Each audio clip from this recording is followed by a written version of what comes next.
Obrigado, Miguel.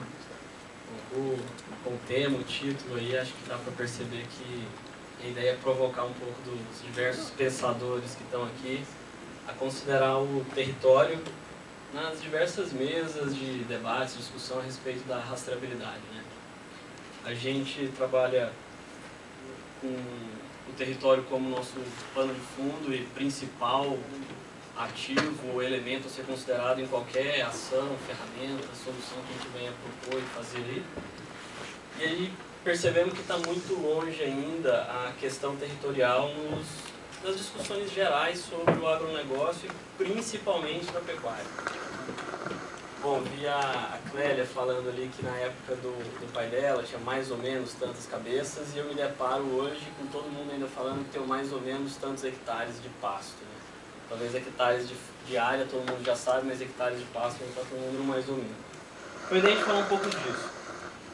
O tema da apresentação. Separei aqui 20 minutos é pouco para falar de território, paisagem, tudo isso, mas então vou falar um pouquinho da AgroTools, desse contexto eu já introduzo o tema principalmente, e depois pegamos o próprio título da palestra, quebramos em 3 tópicos aí. Aí eu vou ter uma apresentação que é muito mais no roteiro, para a gente tentar passar pelo máximo de pontos possíveis, e fica à vontade no final, vou tentar ir mais rápido para a gente discutir mais no final, tá? Bom, coloco aqui até em relação à experiência, falar porque a gente está aqui um pouco, o Miguel, a sugestão dele no começo foi, vamos falar da experiência com o monitoramento do bioma amazônico, da cadeia da carne, e trazer esse conceito aí para a rastreabilidade. Mas não queria perder essa oportunidade da gente expandir e falando em território, automaticamente a gente está compartilhando a experiência. Esse aí é o projeto, a gente está desde 2010, a gente faz o monitoramento, depois teve a moratória do boi, de todo o bioma amazônico. Tem mais ou menos esses são os números aí, é bem representativo, então dá pra gente qualificar bem diversos aspectos aí de território e avançar um pouco para o conceito de paisagem, tá? Alguns clientes, ou seja, a AgroTools está baseada numa equipe multidisciplinar, visão desde trade, economistas, atores do agronegócio de 1980 para cá, muito voltada a entender as instituições financeiras, os medos, os riscos, as preocupações e os benefícios aí. Tem um corpo técnico por zootecnista, agrônomo, um núcleo de tecnologia que fica em São José dos Campos, onde está toda, vamos falar, o Vale do Silício brasileiro em relação à tecnologia geoespacial, então lá a gente mantém cartógrafo, geógrafo, parte de TI e tudo mais. E é um pouco dos clientes e alguns projetos aí mais relevantes na área que a gente já fez. Bom, a nossa atuação, então, é considerar, assim, por essa equipe multidisciplinar, a gente considerar os múltiplos interesses, principalmente aí acho que a pecuária é um outro problema, são 2 oligopólios brigando direto e a gente entende muito o lado do mercado financeiro, a ponta final de consumo. Hoje um dos drivers que direciona as ferramentas da AgroTools é a geração Y, que é uma tendência natural de preocupação com o consumo consciente. Então a gente acha que lá vai capturar o valor que todo mundo está querendo hoje com esse avanço aí dessa turma. Bom, a partir da hora de considerar e entender esses múltiplos interesses, a gente tem bancos de dados que a gente está constantemente processando e atualizando com diversas variáveis espaciais. Eu ouvi alguém falar ali, qual no meu raio de atuação, quantos frigoríficos eu tenho, e mais, qual a distância que eu estou do calcário que tem aqui perto, vou expandir uma área. Enfim, trazer todas essas variáveis espaciais para a discussão e tomar decisão baseada no território, não o inverso, né? E no final, ou seja, muito que eu estou vendo a gente percebe, né, rastreabilidade, certificação, queira ou não, ela cai muito porque existe uma percepção de risco e no meu ponto de vista exacerbada em relação ao negócio brasileiro. Então, e problemas pontuais acaba gerando protocolos altamente complexos, dificilmente aplicáveis por causa de casos pontuais e mistura tem muito mais trigo do que joio e a gente está muito mais atacando o joio do que o trigo. E quando a gente olha para o território, isso fica muito mais simples de evidenciar a partir do momento que, por exemplo, se pegar em número de fazendas e uma conta que saiu no anuário agora, né, então a gente está aí com mais ou menos 3 milhões de fazendas que tem menos de 50 hectares. Depois você tem 1 milhão de 100 a 500 e 160 mil com mais de 500 hectares. Ou seja, não dá para tratar tudo isso do mesmo jeito. Depois a gente coloca no mesmo saco 6 biomas completamente diferentes. e quer criar protocolos exatamente iguais. Depois entra com o nível de tecnologia, que alguém falou aqui, que eu acho que é outro fator a ser considerado, para aí sim a gente querer avançar para o protocolo. Bom, já entrando no primeiro tema então, a ideia de gestão do território, a gente pensou assim, como iniciar, né, a AgroTools. Fazer um parênteses aqui, a atuação da AgroTools até hoje esteve muito baseada fora da porteira, ou seja, a gente se apropria muito do conhecimento de dentro da porteira para atender interesses de quem está lidando do lado de fora da porteira. E foi bom o espaço do Miguel hoje, a gente está preparando agora nos próximos 60 dias um lançamento no final do ano de 2013, todo esse ferramentário que a gente veio desenvolvendo para dentro da porteira. Então tem que caber na conta do produtor, tem que ser uma ferramenta de varejo. Até hoje a gente não estava no cenário por um monte de limitação tecnológica que hoje foi superada numa grande parte do Brasil em relação à internet, telefone, acesso a GPS, máquina fotográfica com GPS, enfim, todo mundo hoje tem ferramentas na mão que permite fazer uma gestão muito eficaz do território e com isso criar muito mais evidências e, como eu falei, fortalecer os processos de rastreabilidade e certificação. Essa que é a ideia. Então, a primeira coisa, a AgroTools desenvolveu um conceito que veio sendo aplicado desde, para quem está no monitoramento entende como ponto de curral, mas ele é aplicado desde para um título do agronegócio, uma CPR, enfim, qualquer objeto que é identidade geográfica. E aí eu chamo a atenção quando eu falo de chamar a atenção desses pensadores para trazer o território, né? Porque até agora a gente viu certificações, EUREP-GAP, eu participo desde 2002, fui certificador, fui inspetor EUREP-GAP, participei pessoalmente quase todo esse processo lá de trás, e vejo que a componente geográfica está tratada de uma forma muito coadjuvante no processo. Então você pega o que estava falando, você citou o nome da rastreabilidade aqui, no caso real, e ele falou, a rastreabilidade é um código cheio de números e isso não dá para fazer manual. E coordenada geográfica também não, só que a maior parte dos protocolos, a coordenada geográfica é anotada à mão. E aí você começa uma série de erros que decorrem daí para frente.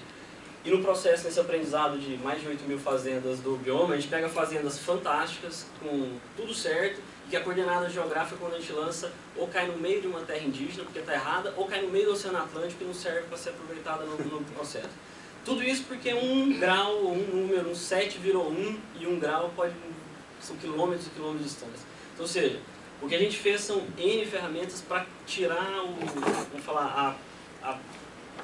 a ação humana nesse processo de coleta de informação geográfica e transposição dela para o sistema, softwares, o que a gente estiver falando aí. Então ali começa, ou seja, a ideia é que, e essas ferramentas que vão ser disponibilizadas agora, é que cada fazenda possa ter uma identidade geográfica. E a partir de uma identidade geográfica muito robusta, os outros elementos estejam ligados a ela, e não o inverso. Porque você tem um monte de informações, coisas, pessoas, insumos, tudo orbitando, e atribui uma coordenada geográfica. Se essa coordenada geográfica está errada, todo o resto está errado. A gente faz trabalho para seguradoras, pega muito seguro, que entrou dentro de uma política agrícola que está baseada numa microrregião ou num município, e quando você pega a coordenada, ela está em outro município ou em outra microrregião, muitas vezes coloca até aquilo lá fora do jogo, ou nem poder exercer depois de fato um sinistro, coisas assim. Então, tendo identidade geográfica, automaticamente no nosso sistema, você começa a ter um entendimento maior sobre sair da linha da cerca do limite, né? Entender, ou seja, qual é o cluster que eu estou inserido? Eu estou numa bacia leiteira, pecuária, qual é o tipo de fazendas que tem aqui, de tamanho, qual é a estrutura fundiária, qual é o PIB agrícola aqui, qual é o PIB do boi nesse lugar, enfim, entender esse cluster todo. Depois entender o seu entorno, a gente não é do mesmo erro que o Brasil ainda comete de tratar tudo no nível municipal, não erro, muito mais por incapacidade ainda de fazer uma gestão territorial mais aprofundada. A gente também comete a olhar só a cerca e não entender qual é a microbacia que eu estou inserido, como que a vereda do meu vizinho interfere na minha propriedade, enfim, como que essa paisagem se comporta, né? Então um pouco enxergar o entorno. Onde eu tenho minhas divisas, são divisas naturais, eu tenho confrontante com problema, tem MST, tem risco de fogo sempre vem do mesmo lugar, enfim. Começar a organizar o território e registrar todos os eventos baseado no território, e não simplesmente um registro na cadernetinha. E depois, a partir da hora que você tem o limite da propriedade, ou isso bem definido, aumentar o grau de conhecimento interno em relação à aptidão, restrição, não entender que tem 200 ou 1000 hectares e achar que eles são iguais. Os comportamentos são completamente diferentes. Não é só uma análise de solo que fala isso também. A análise de solo tem muita variação, porque a gente está pegando só um perfil muito restrito. E se você começa a enxergar todo esse mosaico, né, que isso vai formar a paisagem, vai ter muita tomada de decisão diferente do que é feito hoje. Depois, em função da aptidão e restrição, como que está a ocupação desse território, e depois buscar equilibrar essa questão de produção e preservação, que é um princípio da agroturismo de entender sempre isso e equilibrar. Passou 10 minutos. Vou correr. É um piscar de olhos. Bom, vou passar mais rápido a ideia, ou seja, quando a gente fala eficácia ou aplicabilidade, a ideia era explorar esses principais itens, ou seja, a partir da identidade geográfica, um simples X e Y, principalmente no aspecto de preservação, produção, origem, indústria e destino. E eu tinha separado alguns tópicos que eu não vou conseguir passar todos para cada um, né? Mas assim, um aqui eu chamo a atenção para os fazendeiros aí, que acho que tem um dinheiro perdido aí na fazenda e está na hora de pelo menos identificar ele para poder pegar ele lá na frente. Que é o custo de conservação, né? Ou seja, quando a gente fala que uma arroba custa 60, 65 cada um, quanto desse custo da arroba que na verdade é o custo de conservação e preservação dos ativos naturais da propriedade, né? Preservar uma nascente, uma cabeceira, uma represa, refazer um acero, uma cerca, tudo isso, essa conta está no boi. Então chama atenção e com as nossas ferramentas permite você começar a separar pelo menos os custos. Por que separar os custos? Porque não sei se vai levar 1 ano, 5 anos, 10 anos, mas o pagamento para o serviço ambiental e valoração do ativo natural vai ser uma realidade.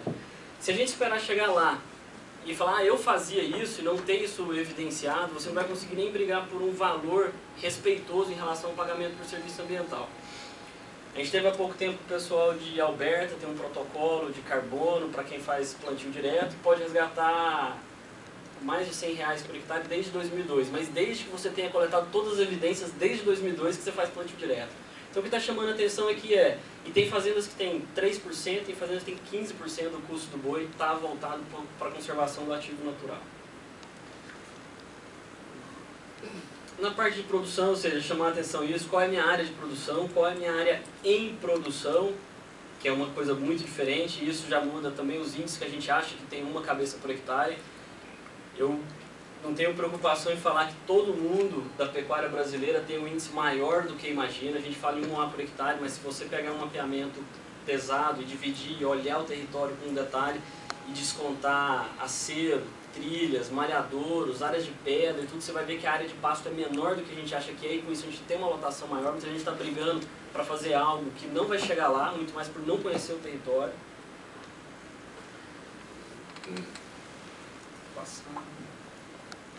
Bom, aqui já agora chamar a atenção para o segundo momento aí que os frigoríficos vão sofrer um pouco com as resoluções. Até agora eles estão tentando localizar o fornecedor direto, então um trabalho forte, esse é o projeto do bioma. E logo mais eles vão ter que começar a identificar também a recria e o fornecedor indireto, né? Então o primeiro ponto é não só identificar que eu compro o bezerro de fulano, mas também qual é a identidade geográfica do fulano, quantos quilômetros ele está? Ele está numa terra indígena, está numa unidade de conservação, as práticas estão ok, participar disso e melhorar sua cadeia de fornecimento e agregar valor para frente também.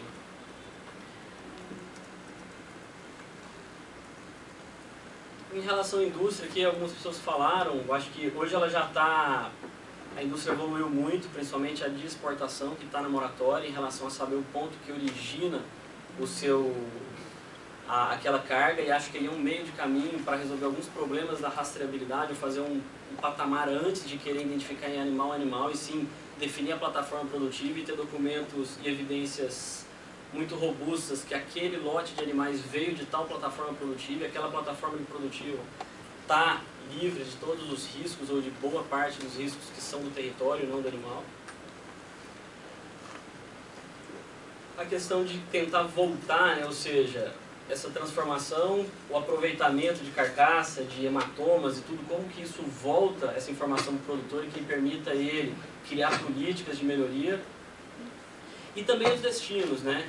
saber, ou seja, a minha carcaça está indo para lixo especial, está indo para o mercado interno, para exportação, qual é o tipo de consumidor que ele está atendendo, e aí buscar certificações ou processos de certificação mais adequados para cada realidade, não colocar todo mundo sendo fornecedor de todos os tipos. Aqui me atrevo só a colocar uma ideia de rastreabilidade na nossa visão, não somos conhecedores de rastreabilidade e certificação, a gente enxerga que as ferramentas podem apoiar esse processo. Então, rastrear o caminho percorrido por animal, os eventos ocorridos durante seu ciclo de vida, a sua utilização e qualificação como matéria-prima. Eu acho que hoje falta essa questão da qualificação como matéria-prima, assim como o destino como produto final. Assegurar qualidade e transparência na coleta e comunicação das informações necessárias. Bom, essa qualidade e transparência é o que o território, as evidências, quando ela é baseada em uma coordenada geográfica e tudo mais, ela traz muita força e muita agilidade, né? O que eu estou falando aqui de gestão territorial e setor territorial, não estamos falando nada de novo. Na verdade, no Brasil, por ser continental e a gente tratar isso sempre como muito mais positivo, Estados Unidos e Europa, eles já estão superados, e lá o land management deles está no governo e faz isso muito bem feito. Então, ou seja, você vai... Na Europa, às vezes você vai comprar um tipo de herbicida, mas seu vizinho planta uva e dá um problema na uva do vizinho, você nem vai poder comprar no seu cadastro lá na ponta. Mas a gente aqui faz o nosso gestão territorial, está baseada no município. Porque o município aqui é maior que a Bélgica, então não tem lógica dar continuidade ou colocar esse problema no governo. E aí, que ações, assim, para começar, né? Entender que a partir da hora que você entender o território da propriedade, ou que isso está em alguma plataforma possível de ser gerenciável, entender tudo de onde vem, ou seja, tudo que entra na propriedade, todos os insumos, máquinas, serviços, e tudo que sai, né, e que sai para onde vai. Entendendo isso, o processo do meio vai ficar muito mais qualificado e uma tomada de decisão muito mais ágil e assertiva. O desafio, na nossa visão da rastreabilidade, é conseguir persistir o atributo localidade, que está sendo visto como coadjuvante, do pasto ao prato. Aí sim, esse valor vai conseguir ser distribuído em toda a cadeia. Não adianta fazer um super esforço de rastreabilidade e certificação, chegar lá no frigorífico, cortar a orelha, jogar o brinco para o lado e mandar a carcaça para dentro. Jamais esse valor vai ser capturado e voltar. Então acho que tem um esforço muito maior de trabalhar junto com a indústria do varejo, que consiga retornar essa informação, do mesmo jeito de levar essa informação com toda a dificuldade de colocar, de pastos e tudo mais, e tamanho de fazenda, até o frigorífico, depois que isso retorne também para o outro ponto. Acho que esse devia estar como pauta principal. Aqui, mais para agora, é entender um pouco essa lógica toda e como que a gente atua na cadeia. Então, a gente está muito mais voltado, né, em entender o mercado financeiro, os desafios dele, e a ponta final do consumidor, que é o driver desse mercado financeiro. Então, para cima a gente entende tudo que sai da propriedade, são os atores que interagem para fora, e embaixo todos os atores que interagem para dentro da propriedade, né? E na coluna do meio principal, a gente entende aí enxerga os ativos de forma segregada. Para quem não está ainda ciente, acho que teve a lei em 2009, a 11638, que segrega os ativos naturais e biológicos do estoque. Então, vale a pena começar também a trabalhar a contabilidade da propriedade nesse sentido. Por enquanto, só está aplicado em empresas com mais de 250 milhões de faturamento, mas da mesma forma do georreferenciamento, isso vai descer até chegar em 1 milhão, 10 milhões. Então, já é um bom conceito começar a trabalhar isso. E aí, algumas das ferramentas do portfólio que a Agrotus hoje fornece para esse setor fora da porteira, e que agora está sendo todo adaptado para trabalhar a favor do produtor, tá? Era isso. Vou mostrar algumas imagens do monitoramento do bioma, que é o que eu... Então, é um sistema em ambiente web, que hoje a indústria tem acesso, e a gente cadastra todos os principais elementos do território, onde aí, primeiro, começa a ver, né, tem todo esse negócio em cima de terra indígena, unidade de conservação, está super concentrado. Quando você olha de fato o território, o risco é muito menor do que parece, está muito voltado lá no bioma amazônico. Depois aqui a gente tem todas as indústrias aí, quem exporta e quem não exporta. Aqui a gente pegou o primeiro mapa do IBGE, que é o efetivo bovino, e quando não analisado pelo lado do território também leva a gente para uma falsa impressão, né? Aí está o efetivo bovino, ou seja, quantas cabeças de boi tem por município. E quando a gente traduz isso, ou seja, quantas cabeças por hectare de território você tem um mapa completamente diferente, e aí você vê de fato aonde o boi é muito concentrado.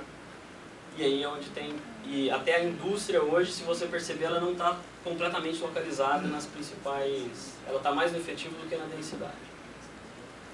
Aí um pouco para enxergar, ou seja, são todas fazendas georreferenciadas do Mato Grosso. Então a gente processa esses bancos de dados e a ideia é como trabalhar isso a favor do produtor, né? Não só numa imagem macro, mas que a gente consiga aproximar e usar isso como ferramenta agora para a gestão do território, não aquele georreferenciamento, igual a rastreabilidade que está enfiada na gaveta, tirar ele para fora, capturar valor e fazer uma pecuária mais inteligente, mais decidida pela paisagem, pelo território.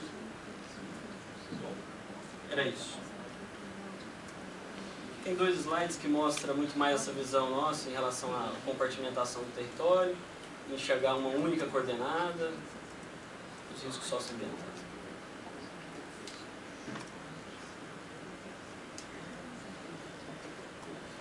Era isso, gente.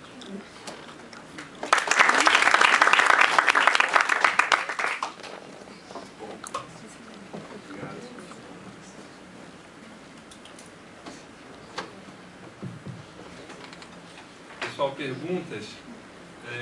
Eu vou começar com uma, Breno.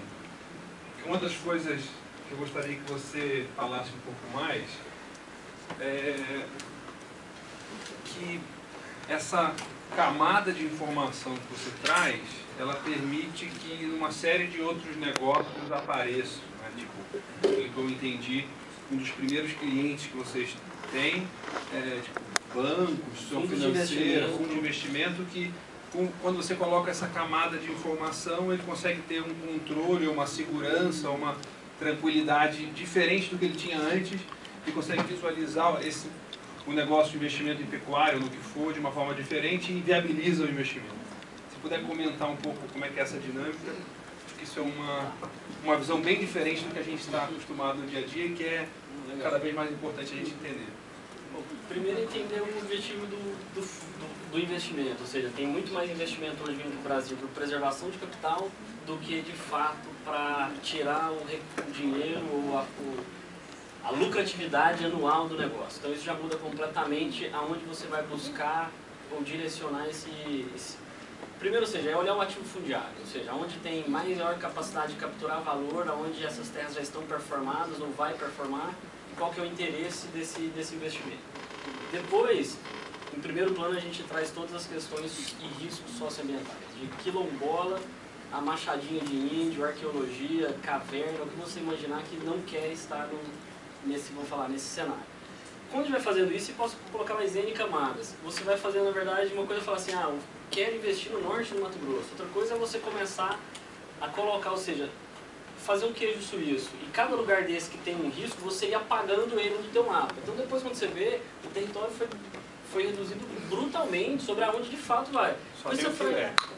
O filé é o interesse daquilo, voltado para aquele protocolo que foi desenhado. E aí sim, vai até o final. Depois disso, a gente aí sim coloca um agrônomo e vai no campo, já com equipamentos específicos, indo nos pontos que interessa, na principal região que pode trazer valor para aquele investimento. E aí ele faz o trabalho do campo.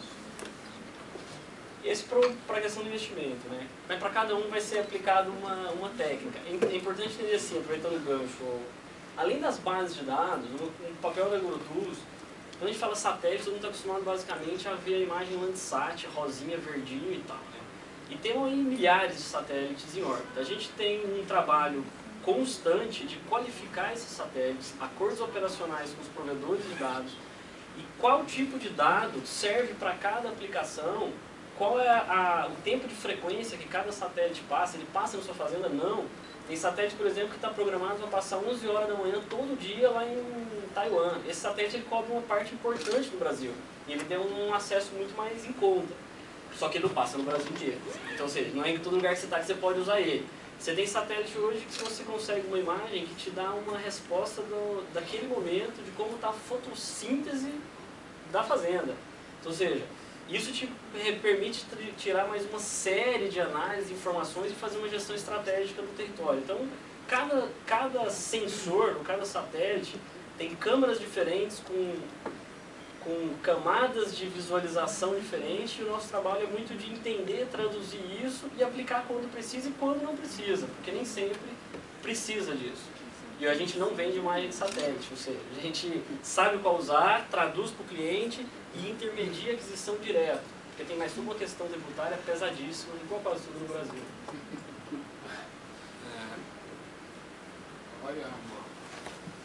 Eu ia te perguntar, enquanto eu levo ali, o que vem por aí, o que é o futuro em imagem por satélite? Acho que não vai dar para contar o gado, mas o que vai dar para fazer? Não, o que vai dar, vai, mas eu acho que não... por aí. Assim, hoje a gente tem um limitante, tá, Miguel? Até antes, ou seja, o satélite já tem capacidade de fazer coleta melhor do que ele faz, só que pelo Ministério da Defesa ele tem que parar num pixel de 50 centímetros. Então, ou seja, eu coleto, a gente fez um trabalho para um parque de energia eólica no Rio Grande do Norte, tinha um monte de MST lá, eles tinham que fazer um modelo de topografia do terreno, e a gente usou um satélite acabado de lançar na época e desenvolveu um primeiro modelo. Eu queria usar o dado de 38 centímetros, não podia porque ele é reamostrado para 50, porque menos 50 você precisa de uma liberação da defesa para você sobrevoar, então você é reamostrado. E com 50 centímetros você conta quantos buracos tem nas estradas da propriedade. Então, ou seja, já dá para fazer isso. Agora, para pecuária, assim, para pecuária não cabe pensar assim, o que vem aí no futuro, né, Miguel? E sim o que já está aí, que a gente devia estar usando, que está de baixo custo, já devia estar sendo aplicado. E que não está sendo aplicado. Eu acho que essa que é a questão. O que é a primeira coisa que você daria? Cara, depende... Você quer, ou seja, a topografia é importante. Se a topografia é importante, vale a pena usar um radar, por exemplo. Se a topografia já está bem mapeada, você quer evidenciar a vegetação nativa, você vai usar uma coisa. Quer olhar para a pastagem, vamos usar um infravermelho próximo para identificar. Então depende do que você quer visualizar, tem que definir o alvo, cara. O alvo e o que você quer de resultado. Você já tem modelo para tratar... Peraí. Desculpa. Não, Breno, só tinha uma dúvida. Quando a gente entrega o gel no cartório, existe alguma firma que está montando esse gel para depois esse município estar com todas as fazendas locadas e construir um mapa geográfico digital? Está no INCRA. Está no INCRA. Então, o INCRA está montando isso aí? Esse é o objetivo, né? Ou seja, quando é montar esse quebra-cabeça do Brasil, onde todas as peças se encaixem perfeitamente. Mas a gente saiu de um modelo de 1900 e bolinha, que a gente não tem 2, 3 andares, está tudo baseado no pé de Jatobá, o rio, não sei o quê, e passou para uma exigência submétrica. Ou seja, não pode ter uma interposição de 1 metro. E isso travou todo o processo. Então, eu acho que vai levar muito tempo. O que a gente está falando é, até isso acontecer, se isso tivesse acontecido, gestão territorial estava na mão do governo e já tinha muita coisa sendo compartilhada. Mas até isso acontecer, vai levar tanto tempo, que é melhor a gente tomar a rédea e usar isso a favor do agronegócio brasileiro, para a gente não ficar sofrendo a quantidade de barreiras comerciais que a gente vai cada vez sofrer mais, por simplesmente não conhecer o território. Pra você ter uma ideia, a moratória do boi está baseada em 5 critérios. Terra indígena, unidade de conservação, desmatamento após 5 de outubro de 2009, áreas embargadas e trabalho escravo. Tá? A gente rodou uma matriz, pegamos uma algoritmo, isso é atualizado diariamente na empresa, a gente rodou uma matriz de todo o risco socioambiental para todos os municípios do Brasil. E focamos depois no bioma amazônico. No bioma amazônico apareceram 6 municípios, risco zero, que não tem um desmatamento depois de 2009, que não tem uma área embargada, que não tem trabalho escravo, que não tem nada de terra indígena e nada de unidade de conservação. Ou seja, por que nesses municípios eu preciso ter a coordenada, aquele tanto de informação do cara? Não preciso. Se eu sei com certeza que ele está naquele município, o resto não preciso. E o que a gente está falando aqui para a rastreabilidade é a mesma coisa. Vamos fazer um zoneamento de risco do Brasil e aonde de fato importa a rastreabilidade e qual tipo de protocolo. Muito bacana. Para levar para o Zé e cá. Não tinha visto, desculpa aí.